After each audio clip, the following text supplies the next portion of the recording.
Welcome to CoreLogic's Housing Market Update for April 2025. Brought to you by First National Real Estate. Australian property values recovered to new record highs in March, reversing the recent 0.5% dip in values between November and January. CoreLogic's National Home Value Index was up 0.4%, continuing the growth trend for the second consecutive month, following February's 0.3% rise. The monthly rise in values was broad-based, with every capital city, except Hobart, recording a positive change, along with each of the rest of state regions. The monthly change across the capital cities ranged from a 1% gain in Darwin to a negative 0.4% fall in Hobart. Improved sentiment following the February rate cut is likely to be the biggest driver of the turnaround in values, along with the cut's direct influence of a slight improvement in borrowing capacity and mortgage serviceability. Sydney and Melbourne look to have turned a positive corner, with values rising across both cities over the past 2 months. Although Sydney home values remain 1.4% below their record high. In Melbourne, where the downturn's been more long-running following a March 2022 peak, housing values remain 5.6% below their record high, despite rising by 0.9% over the past 2 months. Housing values are still increasing across the mid-sized capitals, however, the pace of gains has slowed noticeably, especially in Perth, where the downward revisions over recent months have seen housing values remain virtually unchanged since October last year. Perth home values have led the 5-year upswing amongst the capitals, rising by 75.4% since March of 2020.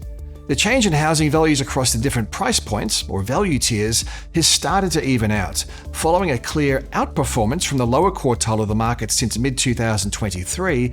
The rate of change across the value segments is now converging. This was most apparent in Sydney, where upper quartile values have increased by 0.6% over the past 3 months, compared with a 0.3% rise across the lower quartile. Earlier research demonstrates that relatively expensive housing markets have historically shown stronger responses to reduced cash rate settings, especially houses in Sydney and Melbourne. Most of the remaining capitals continue to see the lower quartile record a higher rate of change relative to the upper quartile, however, the gap is getting smaller. Regional housing markets continue to outperform the capitals, with the combined regionals index rising by 0.5% compared with the combined capitals up 0.4%. However, the growth trajectory looks to be converging as the capital city trend accelerates. Rental values are also at a record high, with the national rental index up a further 0.6% in March, in line with the last month's increase but well below the 1% increase seen this time last year. Dwelling rents rose across every capital city in March, but the annual growth trend is clearly slowing. It's dropped back from a peak of 9.7% over the 12 months ending November 2021 to 3.8% over the past year, marking the slowest annual change in rents since March of 2021. Melbourne home values have risen over the past 2 months, up 0.4% in February and accelerating to a 0.5% change in March, taking the market 0.3% or roughly $2,700 higher over the first quarter of the year. Despite the gains, Melbourne dwelling values remain 5.6%, or about $46,500 below the record highs set back in March of 2022. The rise in values has been led by houses, up 0.6% over the March quarter, while unit values rose by 0.4% in March, but remained 0.2% down over the quarter. The gains come as advertised stock levels stabilise, but listings are still tracking 8.1% higher than a year ago and 3.6% above the previous 5-year average. With 2 months of growth in Australian housing values now on the scorecard, it's looking more convincing that the positive turn is more than just a temporary recovery, but a material upswing in housing values remains highly unlikely. On the upside, we have a gradual easing in monetary policy, cost of living relief, we have income growth, tight labour markets and improved sentiments, all which are likely to support housing sector activity. On the flip side, a variety of headwinds are likely to at least partially offset the tailwinds, keeping value growth contained. The rate-cutting cycle is likely to be a drawn-out one. Housing remains unaffordable, population growth is reduced to more normal levels, and housing credit policies remain risk-averse. Factoring in a reasonably bullish 75 basis point cut to the cash rate for the remainder of the year, which would take the cash rate to 3.35%, implies that interest rates will remain above the RBA's estimate of the neutral cash rate throughout 2025. Until home loan serviceability improves more substantially, it's hard to see housing markets moving into a material growth trend. Further cost of living relief announced in the federal budget should also help to support household balance sheets, although the variables may change following the May 3rd federal election. Alongside real growth in household disposable incomes, which the RBA forecasts at 2.5% over the 2025 calendar year, prospective borrowers may find it easier to save for a deposit. In fact, we're already seeing a consistent pickup in the household saving ratio, albeit from exceptionally low levels. Labour markets are holding tight with a national unemployment rate of 4.1%, but there are some signs that labour markets are loosening.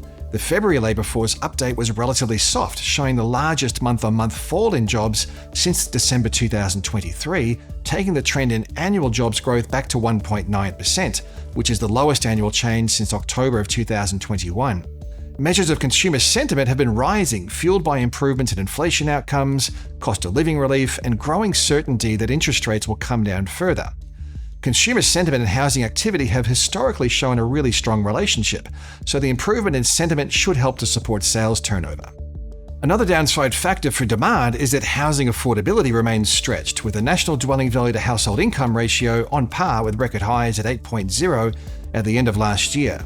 Home loan serviceability was also at a record high. Assuming a household on the median income purchased the median value dwelling with a 20% deposit, they'd be dedicating 50.5% of their gross income on mortgage repayments. Lower population growth is also denting demand. Population growth in the September quarter was back to 0.4%. That's on par with the pre-COVID decade average.